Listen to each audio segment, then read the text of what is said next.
But all right, hey, that's enough of me spieling about the story everyone's waiting to finally conclude here on the Plains. Let's kick it to our interview with Trey Wallace, Outkick.com. Got to touch on a number of SEC teams. Really appreciate Trey giving me so much time here in the middle of the week. Give you guys some SEC content. Well, we're pleased to once again be joined by my buddy Trey Wallace. Gotta give him a follow at Trey Wallace _ on Twitter.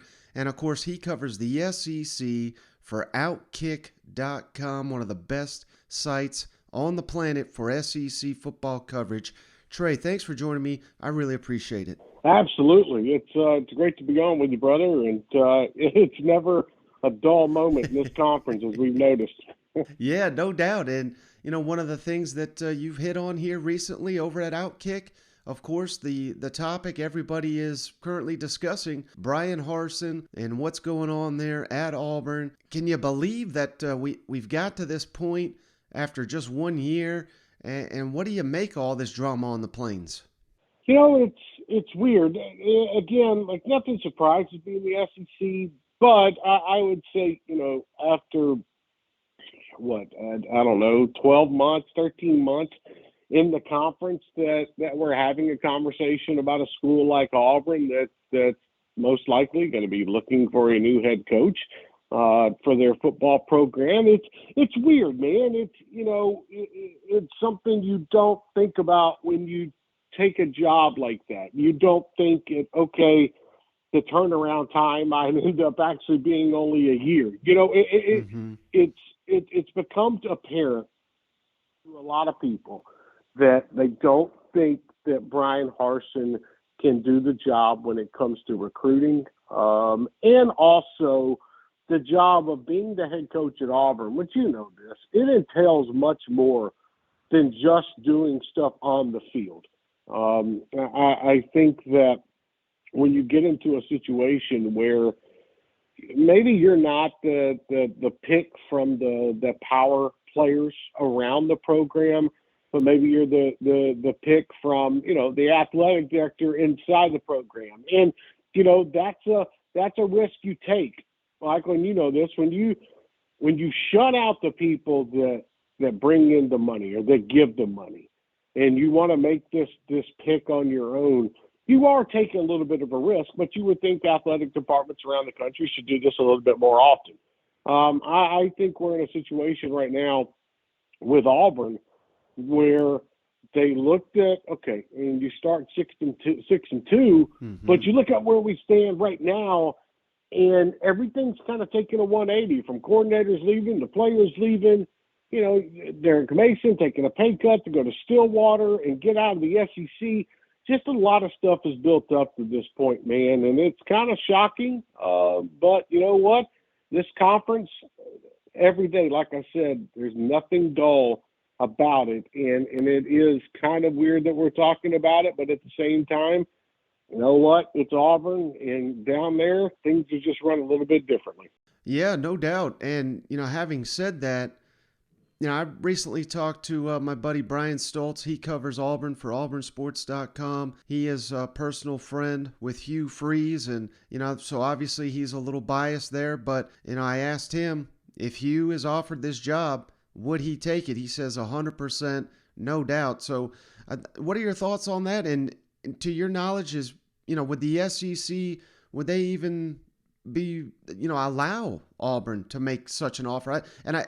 I say all that. I have no idea if Auburn is really even interested in Hugh Freeze, because it seems like every job opening, there's Hugh's available, Hugh's interested. So, this may be him just trying to get his name back in the mix. But, considering the situation Auburn's in, I don't know that they could do much better than Hugh Freeze at this point. What are your thoughts on all that? No, I don't know either, especially with the timing that we're sitting in right now. I mean, it's the month of February, and you got spring practice starting, next month. Hugh Freeze would take the job at Auburn, and he'd bring his staff down there, and they'd get to work. He'd get back in the SEC. From my understanding and talking with folks over the last year or so, the SEC is not going to really, what's the best way to put it? They're not going to, they're not going to put their foot inside the door and where it doesn't close. This this is something that the SEC is, I guess, over with is maybe a strong way to put it. But if Auburn wanted to go out and hire Hugh Freeze, they can go out and hire Hugh Freeze.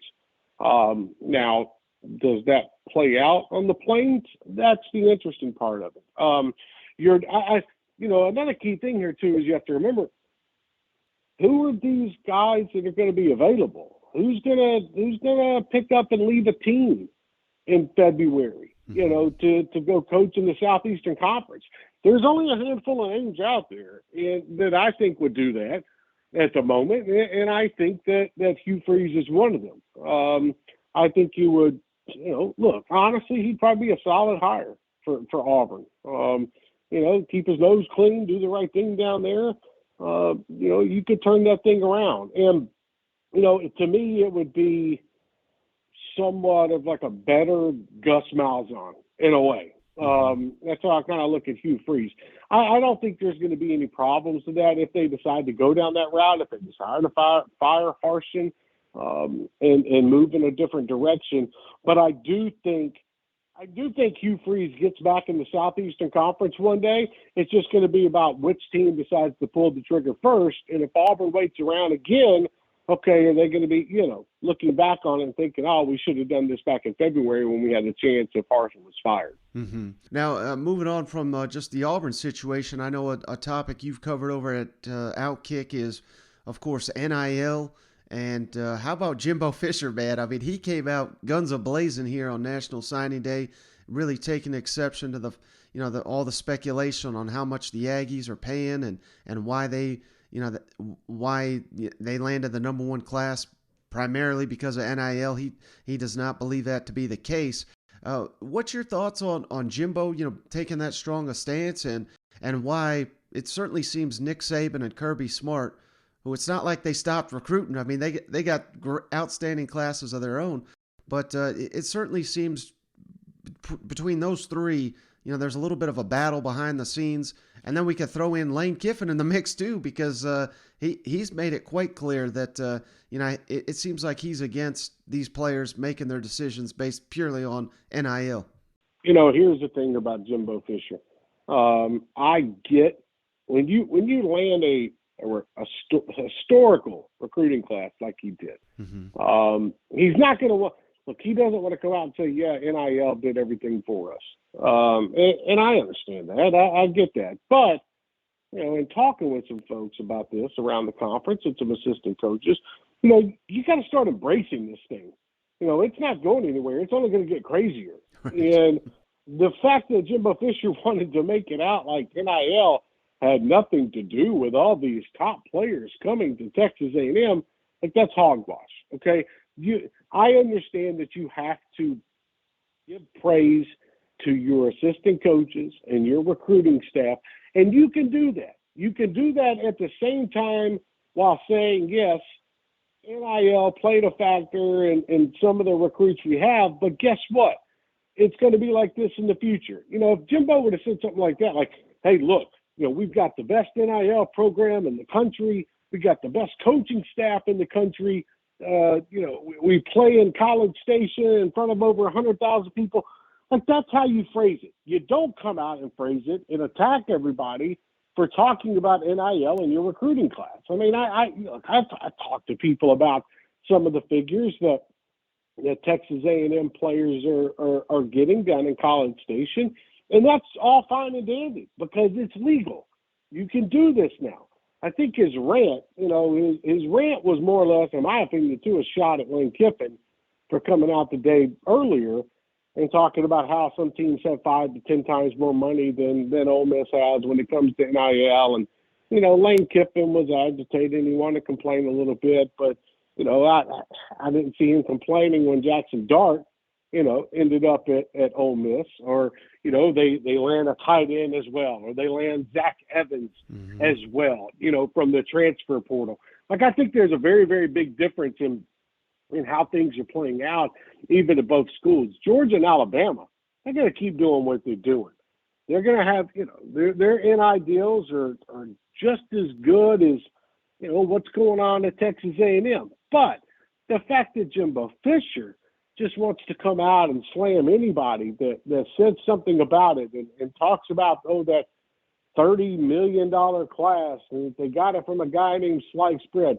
To be honest with you, Michael, it just felt like Jimbo Fisher wanted to argue about something. Mm-hmm. And in my opinion, just a big difference than putting it all on NIL, but then also, giving the credit where credit's due, the recruiting staff and the coaches. I get what he was trying to do, and I know what he was trying to say, but it came off in a really bad way that I didn't understand why he decided to go down that road. I understand that, I do understand that some coaches were kind of going after him, subtly taking shots, and that's fine. You got to have thick skin in this conference. But NIL and Texas A&M, they're going to continue to roll like this because there's money down there. There's money from boosters and donors to be able to help in these situations to make them one of the top programs in the country when it comes to this. So my opinion on that is, Michael, you better just embrace it. Because if you don't, you're making yourself look bad in the process. And also, by the way, you're not highlighting the NIL process that you have at your own school. So, in some ways, in some respects, I understand what he was getting at. And just because Nick Saban and Kirby Smart don't come out and flaunt it and don't want to come out and talk about it a lot and say, the complete opposite of what other coaches around the country are talking about NIL, doesn't mean that the same thing's not happening in Athens or happening in Tuscaloosa that's clearly going on in College Station. Mm-hmm. Now, I really wanted to ask you about the SEC East because that, I think, is a fascinating division next season with, I think it's probably safe to assume Georgia is going to be picked once again to win it, but you got to think that with the losses they're suffering on the defensive side of the ball, maybe they regress a little bit to the pack.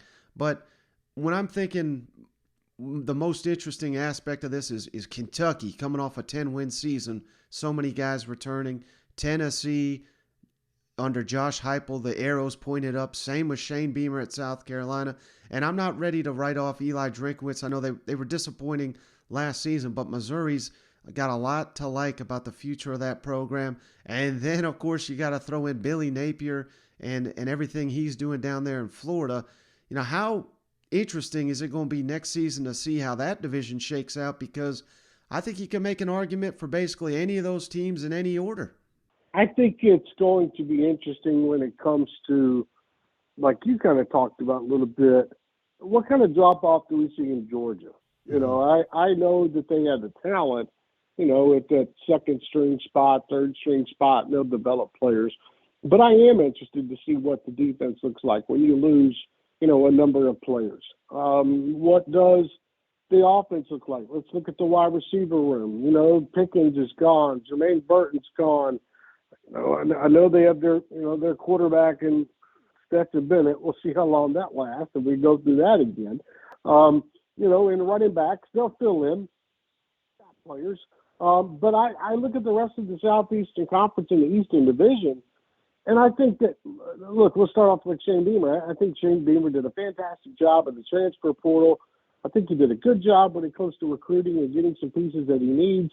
Looks like he's got his quarterback for the future in Spencer Rattler. Bring in a stud tight end after spring practice in Austin Stocker. You look at what they can do on the offensive side of the football, and I think, at times last year they took some nice steps on defense. I do.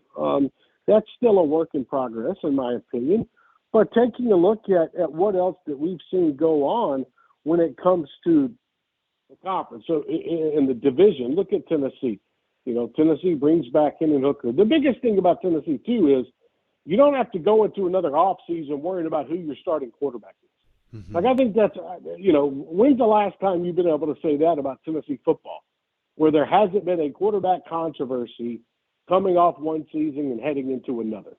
Like, I think that's key. They've got to go find help at the wide receiver spot. You've got players like Jalen Hyatt. You've got Cedric Tillman returning. It'd be good for a player maybe like Jimmy Callaway to step up. Or what does Walker Merrill do? Is he somebody that can fill into that slot position? So Tennessee's got guys on offense, especially at running back. Defensive wise, they've still got some work to do on defense. They do. Got to get help when it comes to linebacker, get help along the line of scrimmage. I think the transfer portal will be kind to them after spring practice, just like last year at the secondary spot in defensive backfield. Remember last year they added Brendan Turnage and then they added Haddon from Auburn. And, I think Tennessee will hit that hard after spring practice. So we'll see what the defense looks like, next year. And again, you talked about it. We'll see what Missouri does with, how do they go about their quarterback situation? Is it Macon? Is it Brady Cook? What does Eli Drinkwitz do next year when it comes, especially losing Tyler Beatty? But I think they can still hang around mid-pack. But to me, the biggest eyes I want to see is, okay, how does Billy Napier get off the ground in Florida with the talent that they do have on offense still? And they've got some studs on defense, but they got to work them in and develop them a little more. And then what does Kentucky do as an encore? Like that's one of the key things for me. Like we saw what Kentucky did this season. Can they put it together for another year? Like that's something that stands out to me with Will Levis and Chris Rodriguez. I know they lost Wendell Robinson, but how do they make up for it on the offensive side, Michael? I think the Eastern Division is going to be fun next year just because there's so many unknowns. Now, you kind of touched on this when we were talking about the transfer portal, but hey, we're calling Lane Kiffin the portal king for a reason. I mean, they are just basically doing a better job than anybody in the SEC of just acquiring talent via the transfer portal. But, staff turnover, elite players headed off to the NFL. How sustainable do you think this is for Lane Kiffin? And, I'll be honest, they surprised the hell out of me going 10-2 and second in the West. Is it realistic that maybe Lane Kiffin's just that good of a coach, but can they stay atop the SEC West, you think, for another season, given all the turnover, but getting aided by the transfer portal? That's an interesting question because you see the work that they put in when it came to the portal. And you look at the positions that they went out and got. I think, the big thing to me was tight end, was running back and quarterback. And I think that's obvious with what they're trying to replace on the offensive side of the football. To me, it's kind of poignant that he would, complain about certain things with NIL, but then go out and land all these high-profile recruits. And, it's overall funny. But I think Lane Kiffin sometimes just likes to complain to get under people's skin. Right. But I look at this thing, and I don't know about sustained success. Like, do I think Ole Miss can come back next year and top what they did this year? It's going to be very hard to do.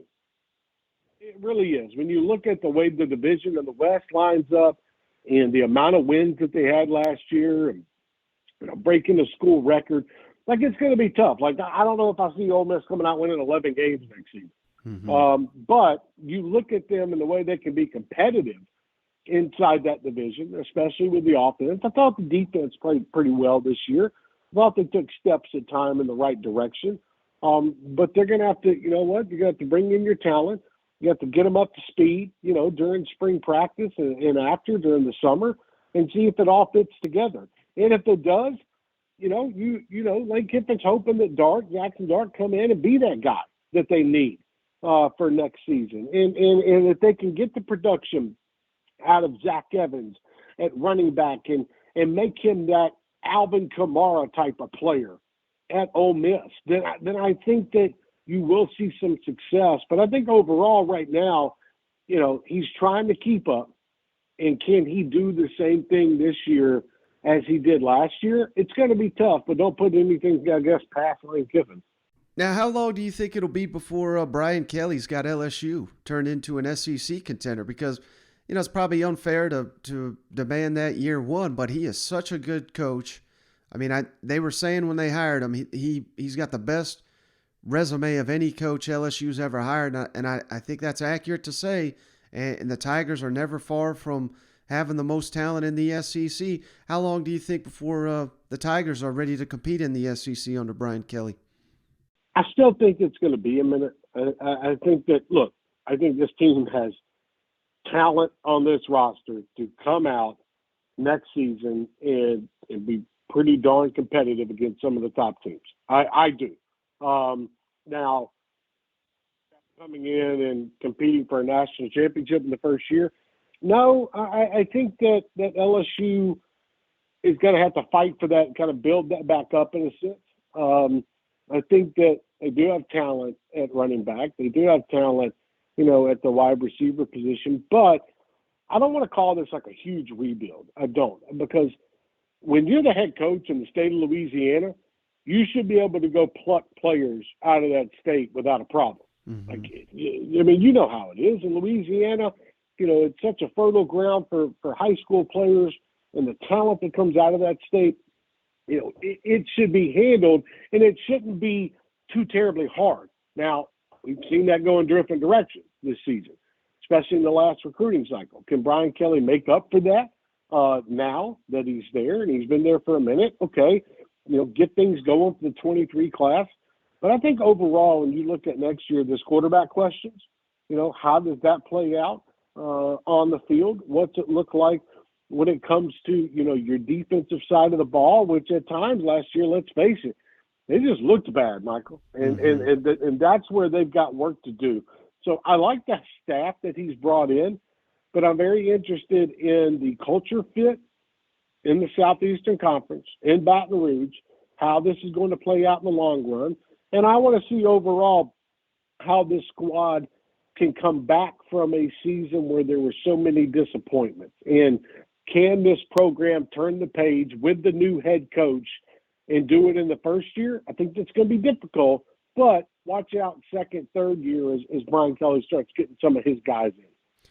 Now, last team I wanted to ask you about, Trey, the Arkansas Razorbacks. I mean, hardly anybody talks about them. There's not a bunch of big storylines coming out this offseason. I think that's perfect for Sam Pittman and company because there's, people were after their coordinators. They were able to keep them. I think they've got the best duo of coordinators in the SEC in Kendall Briles and Barry Odom. I think KJ Jefferson is a legitimate Heisman dark horse candidate. I don't understand how most people look at him and don't see a great player. What do you think about the Razorbacks heading into year 3 under Sam Pittman, who they just keep getting better and better? You're not going to find someone that'll hype up Arkansas more than me, yet even they exceeded my expectations last season. Can they continue to do that in the rugged SEC West? I like Arkansas, and I like the blue-collar mentality of Arkansas, which, look, it's always been like that.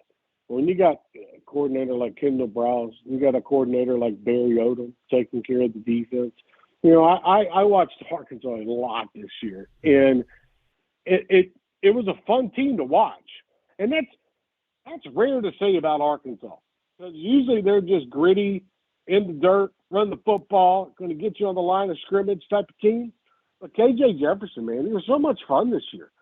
And I look at what this team can do next season. They built such a big platform this year.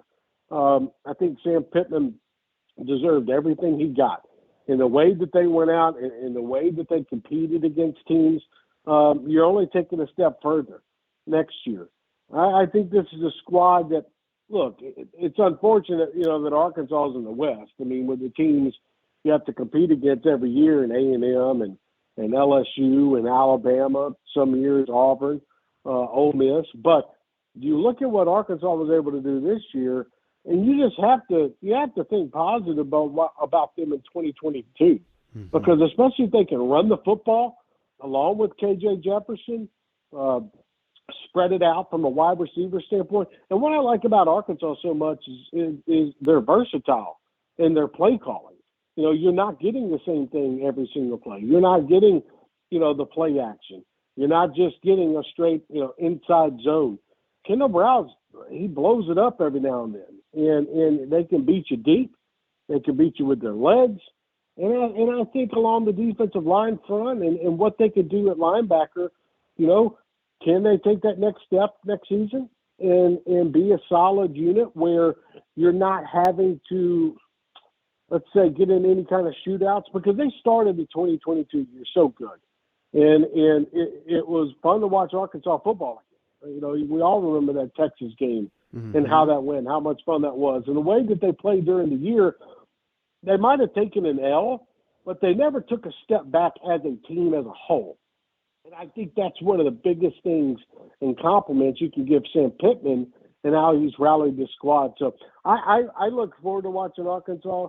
I think this is a football team that's heading in the right direction.